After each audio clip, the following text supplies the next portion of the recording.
Take the thing, the enemy! Oh, God, the thing! God!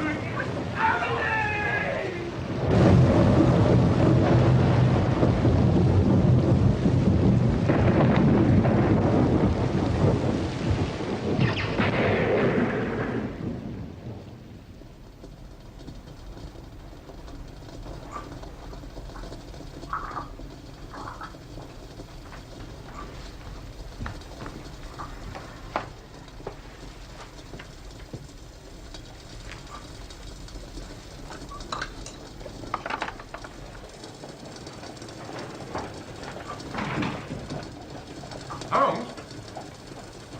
Holmes? Holmes? Holmes? Holmes? You come at a crisis, Watson.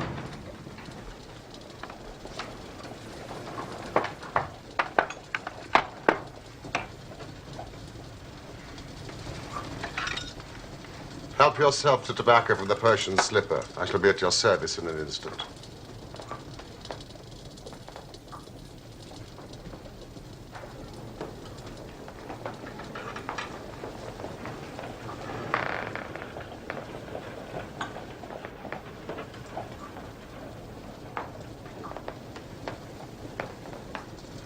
If this remains blue, all is well. If it turns red, it's a man's life.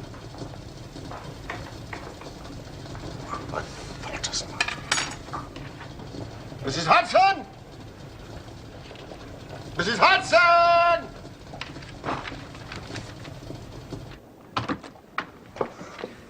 Would you find Billy, please, and tell him to dispatch these telegrams without delay? Thank you. Oh, sit down, Watson. Ah.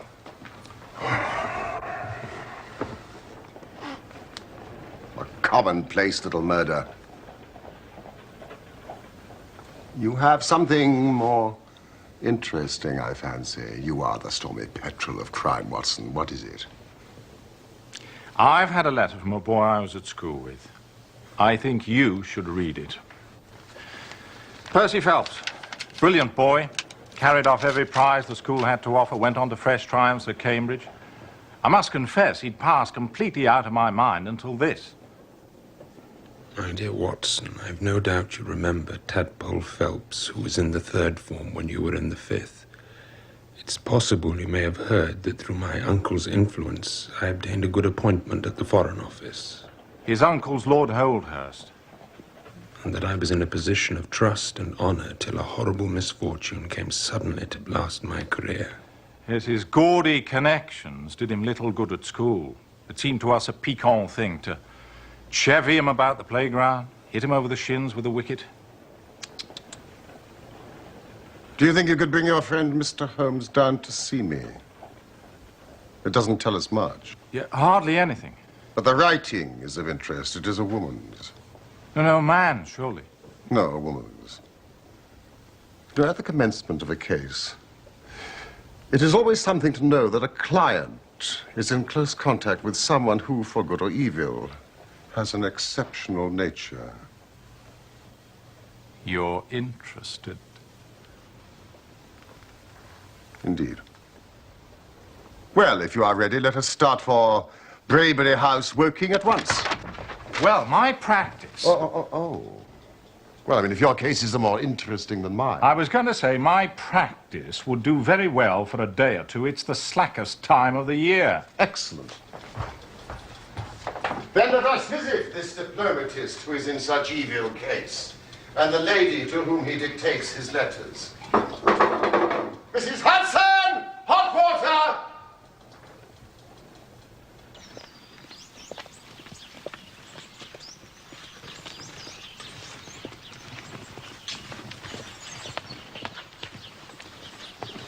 Rose, take these for me, would you? That's a good help.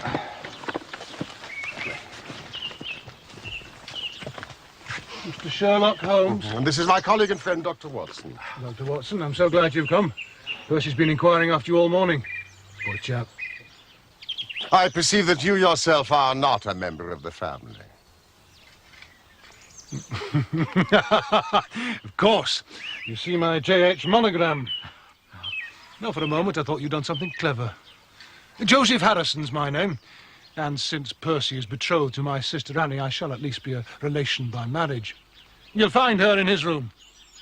She's been nursing him these past 2 months. Rose, the house.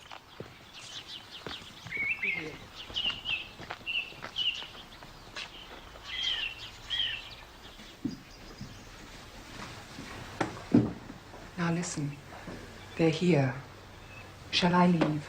No. No.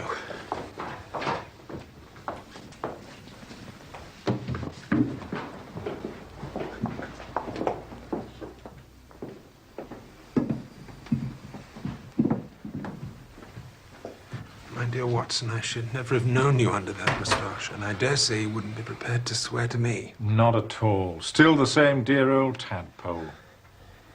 And this, I presume, is your celebrated friend. Mr. Sherlock Holmes, Mr. Percy Phelps. And I'm Miss Harrison.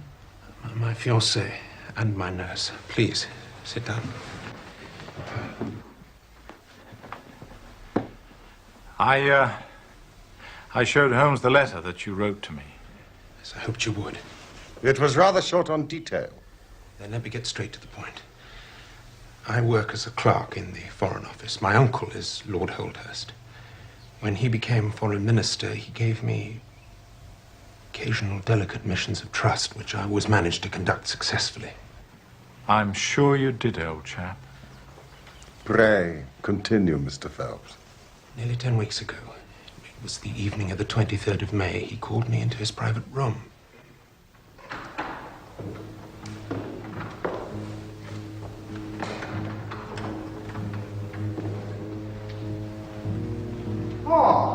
Percy, my dear boy.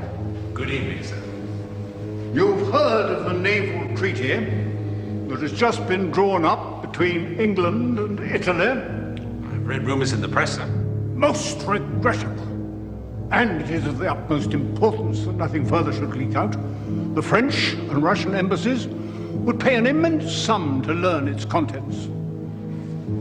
This is the original. It should not leave my bureau. Were it not absolutely necessary to have it copied, take it straight to your office and lock it up.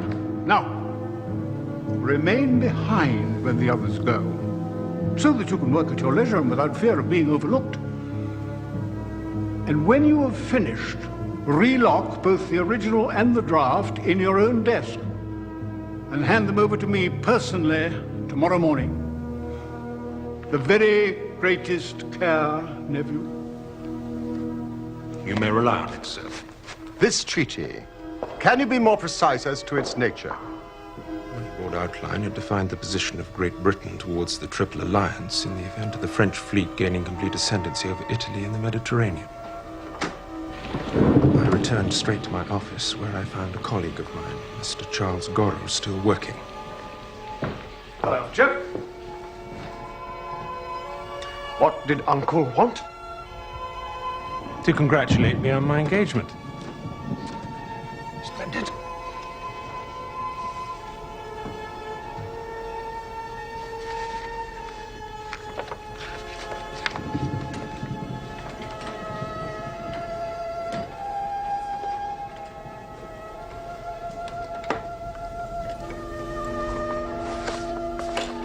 Nothing else? Some fishing dispute he wanted me to copy.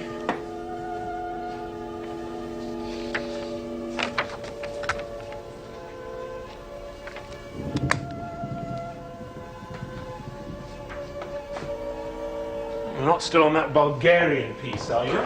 It's extremely long-winded and tiresome, and I am fagged out for the night. You working late again? Just a few things. You want to slack off a bit, old man? Ambition's a fine thing and all that, but do not neglect the beautiful Miss Harrison. Some other chap might step in. She wouldn't have you, Charles. Oh, not me, old man. I've got my Daphne. Good night, dear. Good night.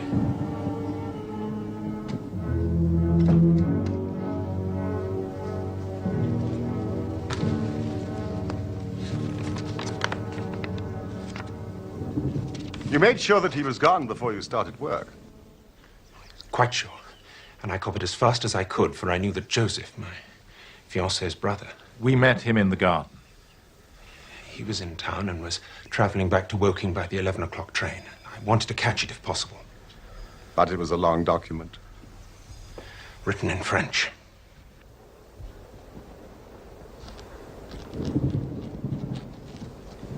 By 9 o'clock, I was feeling drowsy and scarcely a third of the way through. I thought a cup of coffee might clear my brain, so I rang the commissionaire who stays on duty all night in a small lodge at the bottom of the stairs.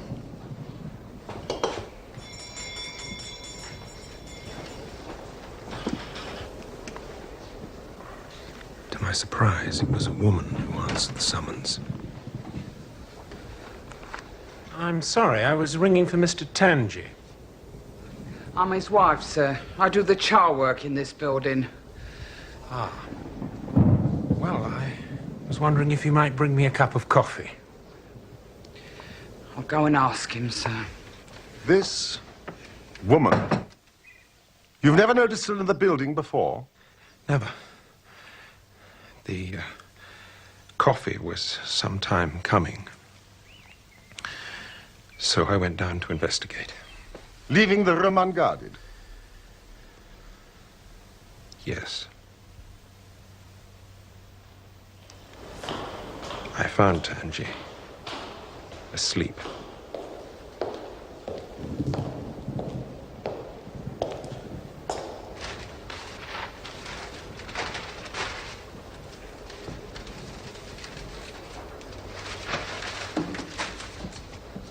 Mr. Phelps, sir. I'm very sorry, sir. I must have just dropped off for a moment. Your coffee, sir. Well, if you're here, sir, who's ringing the bell? Bell? What bell is it? Well, it's the bell in the room in which you're working, sir.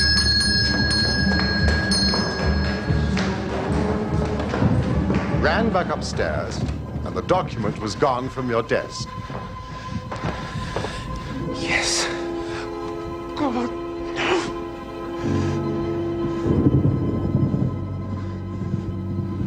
You passed no one in the corridor.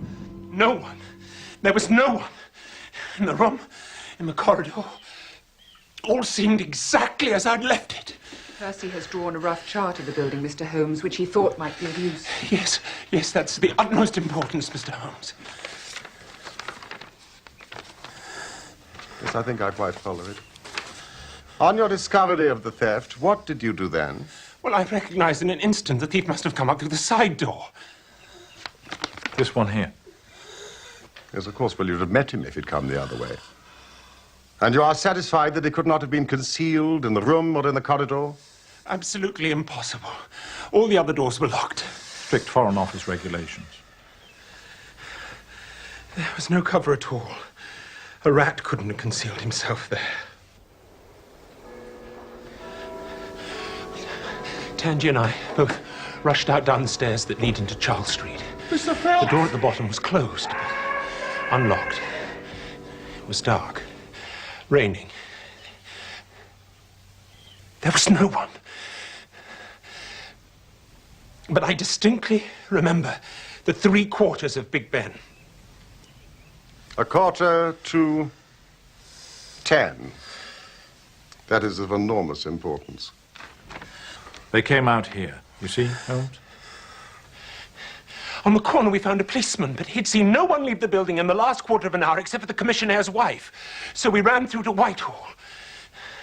It was full of traffic, people coming and going, all only too eager to find a place of shelter on so wet a night.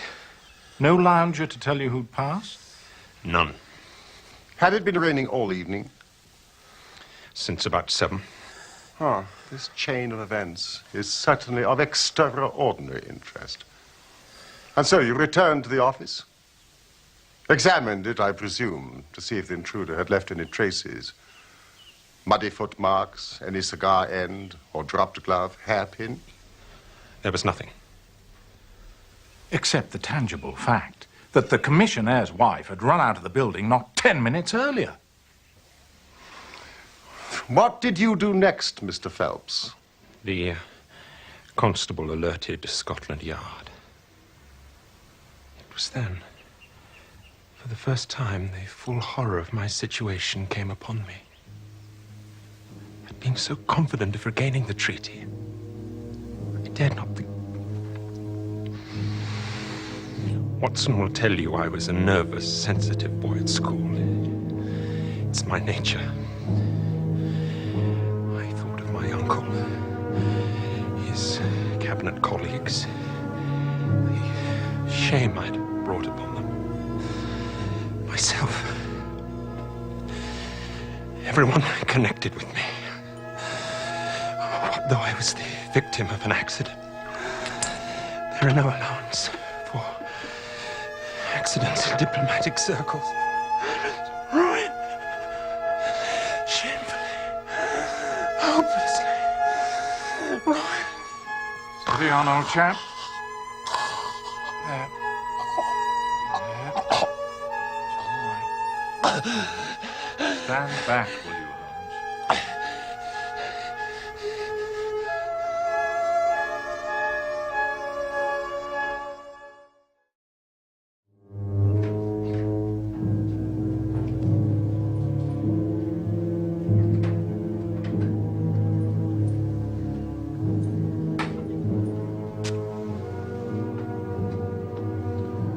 Is the investigation concluded? Adjourned. Poor old Percy. Terrible strain, all this. Career in the balance.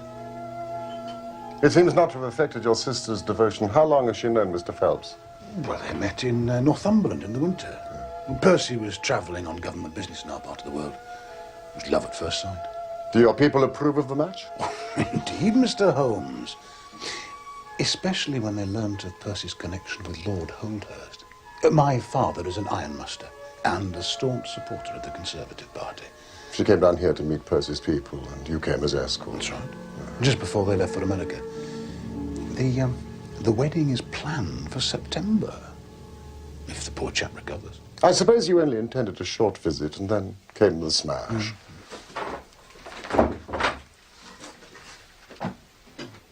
May I ask you what your occupation is that allows you to while away the summer in working? As the eldest son, Mr. Holmes, I have expectations of inheriting my father's business. I also dabble in stocks and shares, which grants me a certain independence. My apologies if my question offended you. On the night of May the 23rd, had you arranged to meet Mr. Phelps at Waterloo to take the 11 o'clock train together? No. That may have been his intention. He knew I was in London dining with my stockbroker. But I wasn't expecting to meet him. Then thank you for your time, Mr. Harrison. Shall I, and would you, the sick room?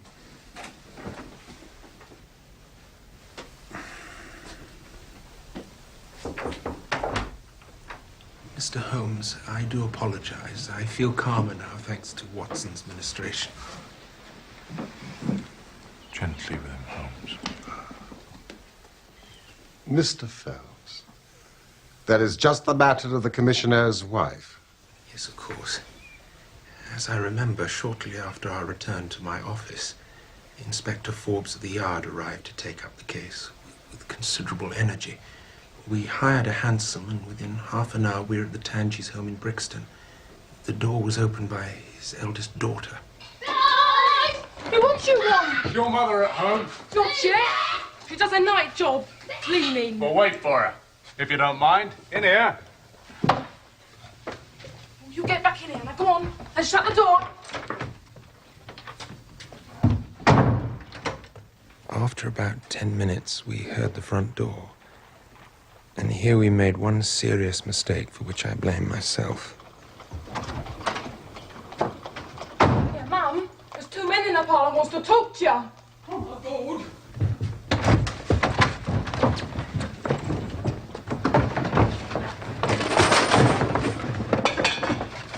All right. It isn't Mr. Phelps of the office. Come, who do you think we were when you ran away from us? I thought you was the bailiffs.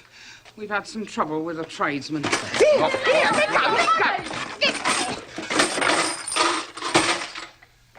We've reason to believe that you've taken a paper of importance from the Foreign Office. And you ran in here to dispose of it. Now, you better come back with us to Scotland Yard to be served. Take your hands off me! I ain't taking no paper! Mr. Phelps! Don't let me go! You stop him!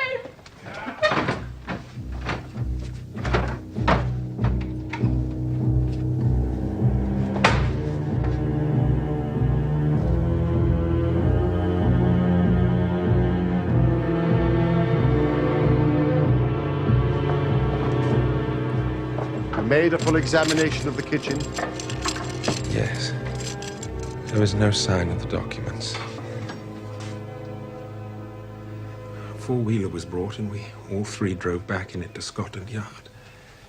I waited in an agony of suspense until the female searcher came back with her report. They found nothing. After that, I have no clear recollection. I believe a police officer drove me to Waterloo, where, by the merest good fortune, I met Dr. Ferrier, who lives near us and was traveling down by the next train. The train you caught now would have been? The 11:40, I think. Dr. Ferrier most kindly took charge of me. Just as well he did, for I had a fit in the station, and before we reached home, I was practically a raving lunatic. Your brother had already returned? Yes. I was surprised, but not unduly worried that he was alone. Percy often worked late, and I knew there was another train. So I went to bed. And sometime after midnight? I was woken by the most fearful commotion in the hall. Yes, come on, bring him in here! Oh, God! God! Your brother was sleeping down here in this room? Yes. My family were taking advantage of their trip to America to have several of the upstairs bedrooms redecorated. It was evident that poor Percy was in for a long illness. So Joseph was bundled up to my room. And this was turned into a sick room. For me.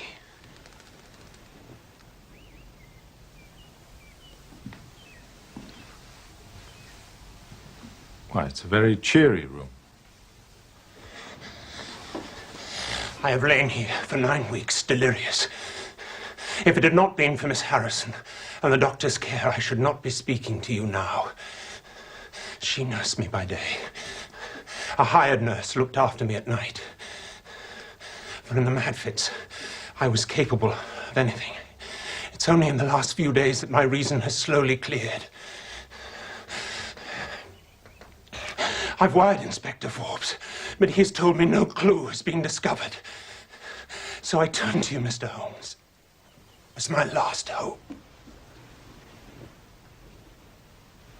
Just one question of the utmost importance, Mr. Phelps. Did you tell anyone that you had this special task to perform? No one. Not Miss Harrison, for example? No. I had not been back to Woking in between getting the order and executing the commission.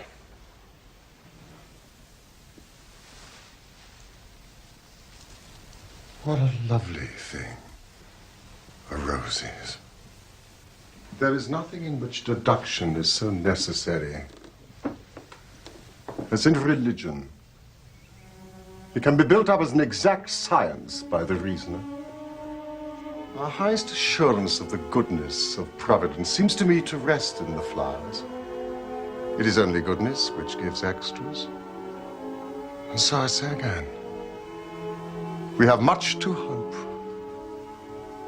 from the flowers.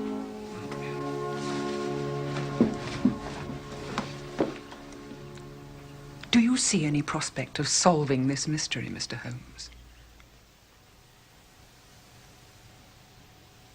Mystery? Ah. It would be absurd to deny that the case is abstruse and complicated. Do you see any clue? You have furnished me with 7, but I must put them to the test before I can pronounce on their value. You suspect someone? I suspect myself. What? Of coming to conclusions too rapidly. Then go back to London and test your conclusions. Your advice is very excellent, Miss Harrison.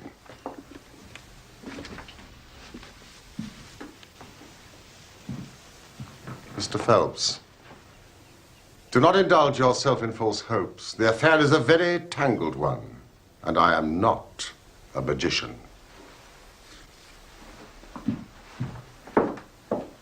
Hey! Little varmint. What do you think of Miss Harrison?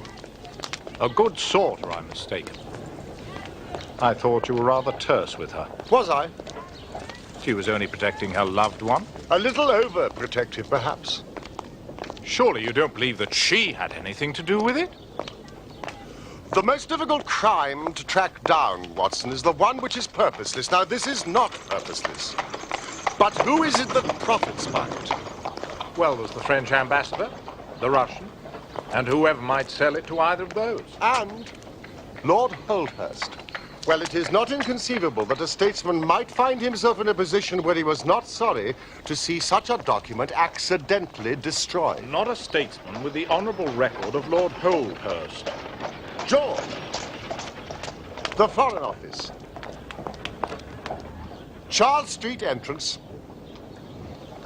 George, I want you to do something for me. Find the cab which dropped a fare there just after 9:30 on the evening of May the 23rd.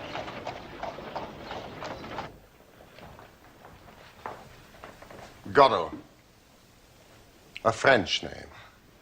Huguenot, actually. But I'm as English in sympathy as you are, Mr. Holmes. Am I under some sort of cloud because of my name? Oh, no. Holmes has a French grandmother.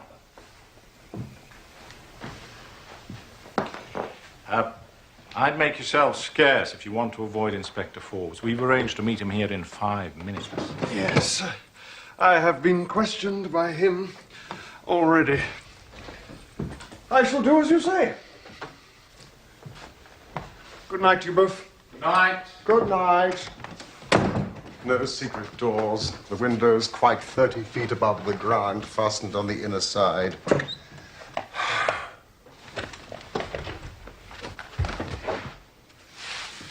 The carpet prevents any possibility of a trap door. Now, whoever rang the bell rope must have come right over to the desk. Why ring it? I mean, was it the thief out of bravado? Or was it someone with the thief who tried to prevent the crime?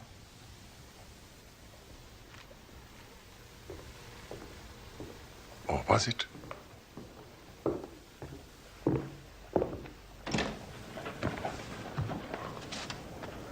Inspector Forbes, I believe.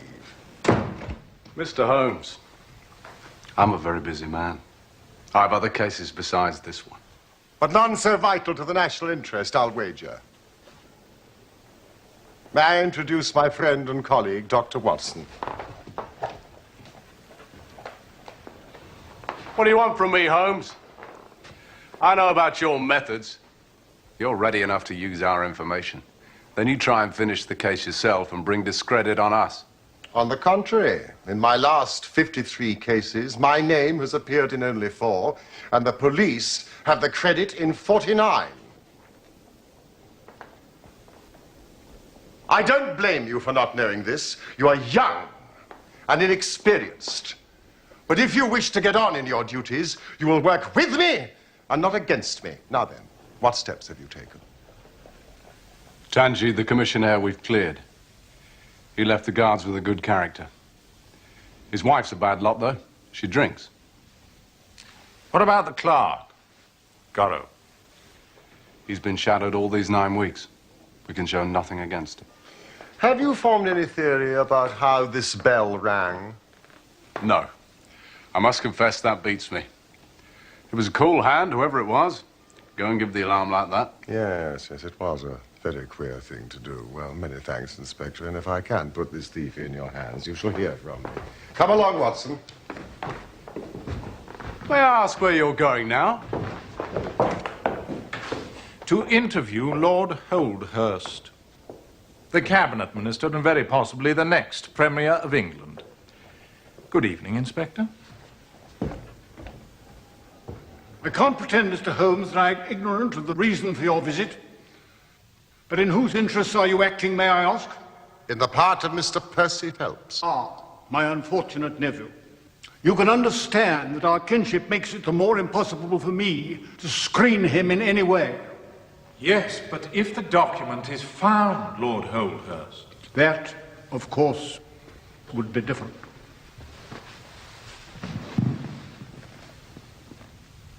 Lord Holdhurst, it was in this room that you gave instructions for the copying of the document. It was. And you mentioned it to nobody else except your nephew. You're certain of that? Absolutely. Then, if nobody else knew of it, you would agree that the thief's presence in your nephew's room was purely accidental. I mean, he saw his chance and took it. You take me out of my province there, Mr. Holmes. There is one other very important point. You feared, so I understand, that very grave results might follow from the details of this treaty becoming known. Very grave results indeed. Have they occurred? Not yet. If the treaty had reached, let us say, the Russian or the French Foreign Office, you would expect to hear of it. I certainly should. Then, since nearly 10 weeks have elapsed, it is not unfair to suppose, then, that the treaty, for some reason, has not reached them. But, Holmes, we can hardly suppose that the thief took the treaty in order to frame it and hang it on his wall. Well, perhaps he's waiting for a better price, Watson. Or maybe he's had a sudden illness. A brainstorm, for example. I did not say so. Lord Holdhurst, we have taken up too much of your valuable time.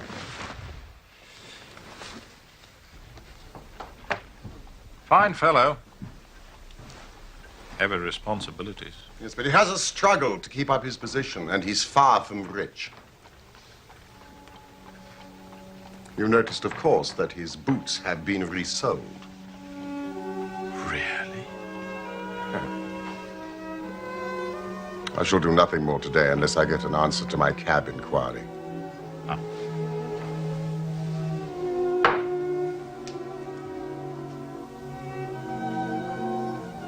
All right.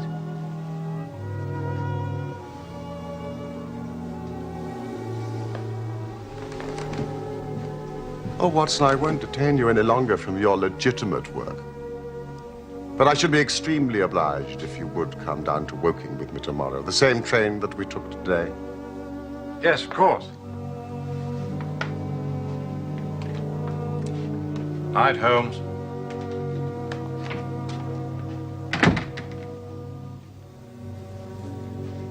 No.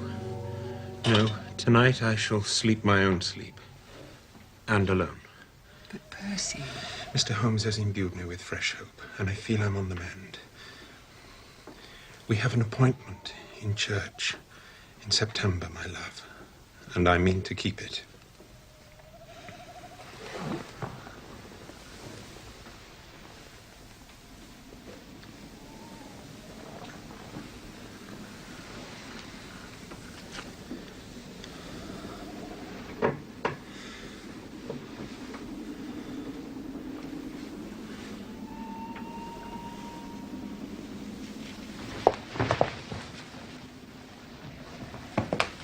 He sent the nurse away.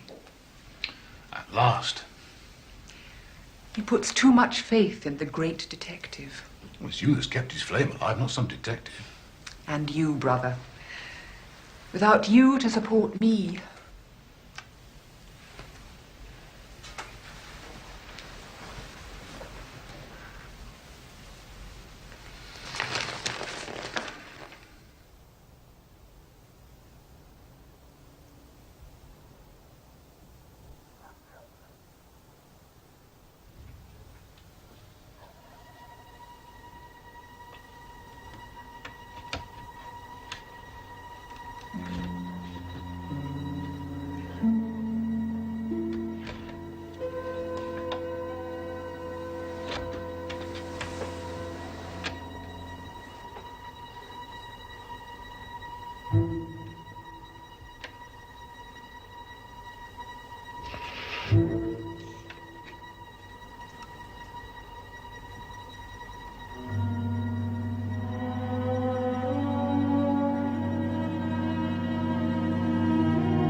Could it be that I'm the center of some monstrous conspiracy?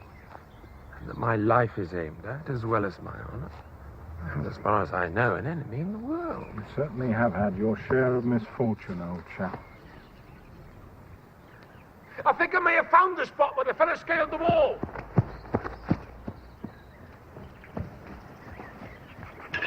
It's towards the road. Oh, do you think this was done last night? It looks rather old to me. No, I fancy we shall get no help there. Now, why did the intruder choose the window onto the courtyard? I should have thought this side of the house would have been easier. It's more visible from the courtyard. Oh, yes, of course. Have you ever had an alarm like this before? There's no plate in the house or anything to attract burglars. Nothing of value. Was there anything in London? Well, we've seen Inspector Forbes. Seen your uncle. Holmes has set one or two things in motion. So you've not lost heart? Oh, by no means. God bless you for saying that. If we keep our courage and patience, the truth must come out. Miss Harrison, you must remain in this room for the rest of the day. It is of vital importance. Now, tonight, when you go to bed, lock that door from the outside and keep the key. Oh, Percy. Tell no one. Now, quick. Promise. Why are you moping in here, Annie? Come out in the sunshine. I'll beat you at croquet. I have a slight headache, and this room is deliciously cool and soothing, thank you, Joseph. Mr. Phelps, while we're investigating this minor affair, we must not lose sight of our main inquiry. It would help me very much if you would come to London with us. Do you feel strong enough? Yes, if you really think I can be of help. Do you want me to stay the night? I was on the point of proposing it. Then if my friend of the night comes to visit me, he'll find the bird flown. But what about Annie? Mr. Harrison will look after her, and my friend Watson will take care of your medical needs. Could you be ready to leave in an hour? We are all in your hands, Mr. Holmes.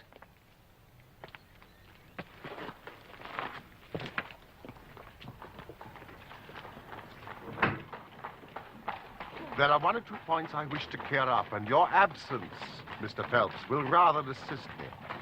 Watson, when you reach London, drive our friend straight to Baker Street and remain with him until I see you again. Now, gentlemen, I shall leave you. What about our investigation in London? I hope to be in London in time for breakfast. He really is the most inscrutable fellow, Watson.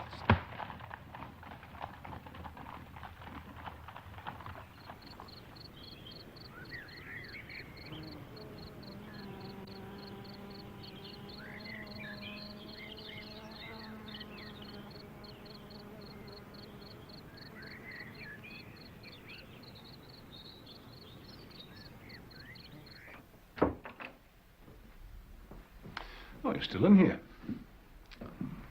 How's your headache? A little better. First day for 9 weeks without the invalid. And you choose to spend it in here. Also had it. Are you dining tonight? I'm not hungry, and I'm enjoying my book. I understand. My poor little sister. What a time you've had.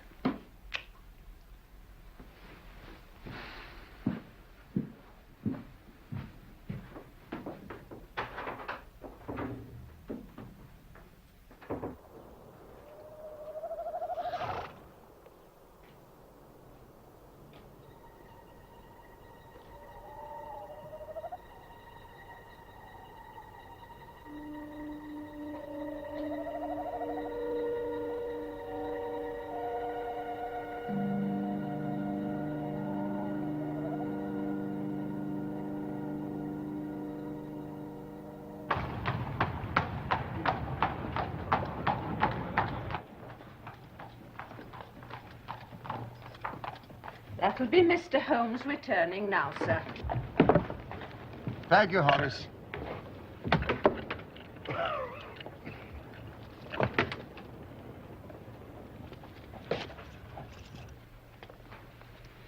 He looks like a beaten man. I confess you may be right. I hope for so much.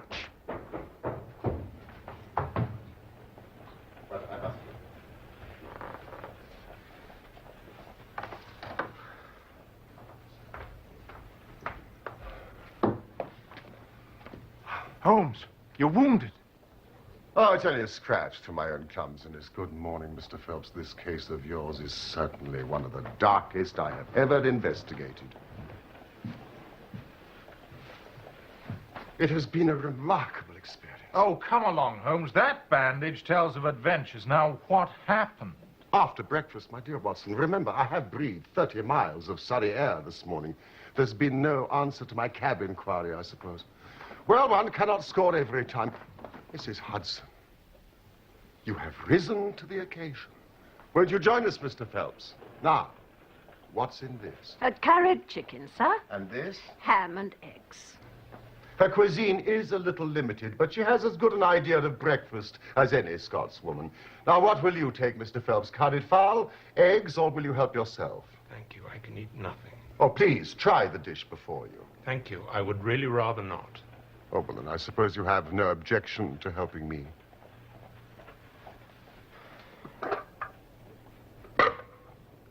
Oh.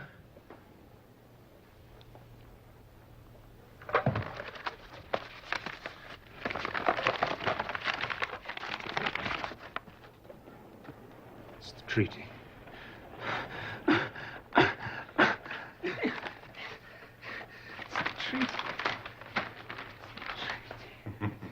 My God, it's the treaty.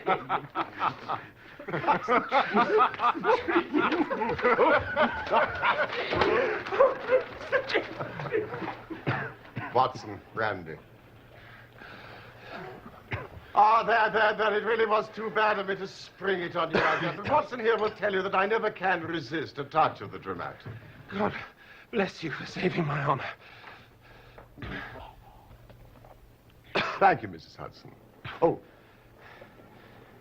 thank you for your many considerations. A Scotswoman's breakfast, indeed. A silly bit of paper. Please, tell me how you got it. Where it was. After I left you, I settled myself into the English countryside and spent a charming afternoon. I remained there until dusk. And then I returned to your house. I clambered over the wall and made my way through the undergrowth until I reached the stables just opposite your bedroom window. The blind in your window had not yet been drawn, and I could see Miss Harrison reading a book by the light from a lamp. It was about 10:15 when she closed the book, moved across the room, carrying the lamp with her. But I felt quite sure that she had turned the key in the lock. Key? The instructions I gave her, which she carried out to the letter. Mr. Phelps, she is a lady of rare character. Without her cooperation, you would not have that paper in your hand now. It was a weary vigil. But it had the sort of excitement a sportsman feels when he lies before the watercourse and waits for the big game.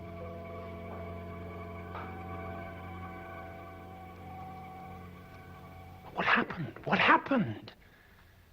It was about 2 o'clock in the morning when I heard the gentle sound of a bolt being pushed back.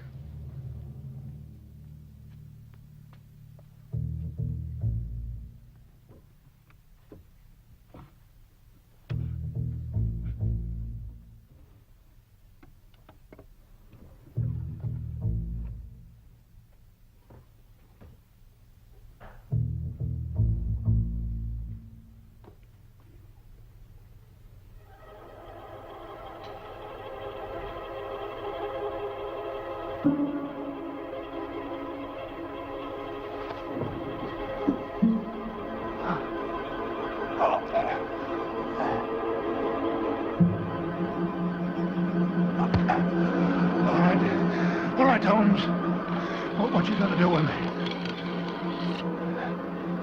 I've got what I want. Now, run for it.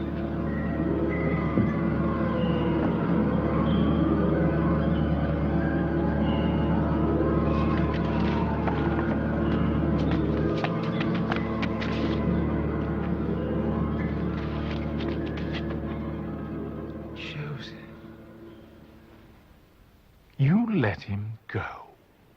I wired full particulars to Inspector Forbes. If he's quick enough to catch his bird, well and good. But if, as I shrewdly suspect, he finds the nest empty, why, all the better for the government. I fancy Lord Holdhurst, for one, and Mr. Percy Phelps, for another, would much rather the affair never got to a police court. My God, you tell me that during my 10 long weeks of agony, the stolen papers were in the very room with me all the time. Joseph, a villain and a thief. From what I gather, he had lost heavily, dabbling in stocks, and concealed the fact from his father. A man of strictly conservative habits. Yes, but his own sister's happiness. And your reputation, your health. He knew that you often worked late, and he was in town having dinner with his stockbroker, as he told me. But he was free by 9:30, and called by your office, entering through the side door. Percy!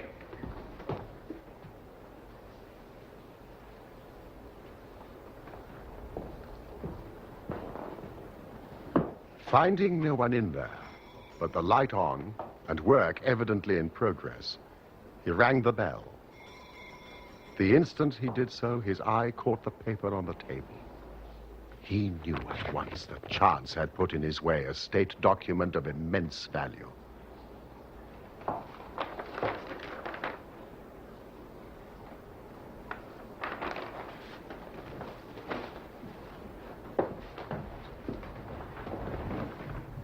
Returned alone to Woking and concealed it in what he thought was a very safe place, intending to remove it in a day or two and take it to the French embassy or wherever he thought a long price was to be had.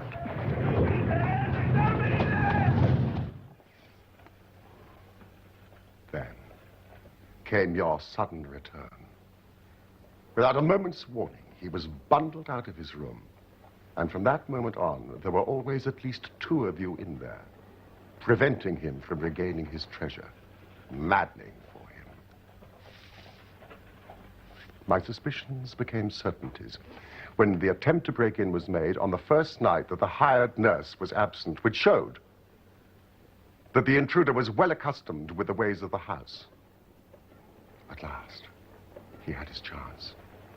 But you baffled him with your wakefulness. Yes. I didn't take my sleeping draught. But he had another chance when you came up to London. I kept Miss Harrison in the room all day so as to anticipate him. But if you already knew the papers were in the room... I thought they probably were, but I had no desire to rip up all the skirting in search of them. By allowing him to lead me to the hiding place, I saved myself an infinity of trouble. And caught him red-handed. Quite so. Yes, but why did he try the window when he might have come in through the door? To appear to be a burglar, and if necessary, make good his escape across the courtyard. The knife. You don't think he had any murderous intentions? My dear fellow, I can only say that Mr. Joseph Harrison is a gentleman to whose mercy I should be extremely unwilling to trust. That will be a young lady for you, Mr. Phelps. Annie?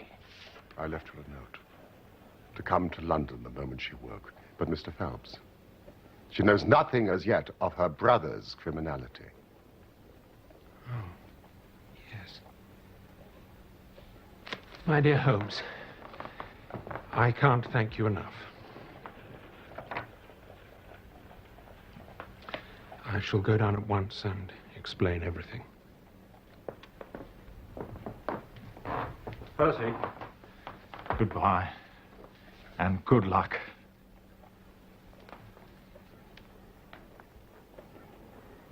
Thank you for restoring my happiness. a young lady at the door, sir. Mr. Holmes? Hot water. Thank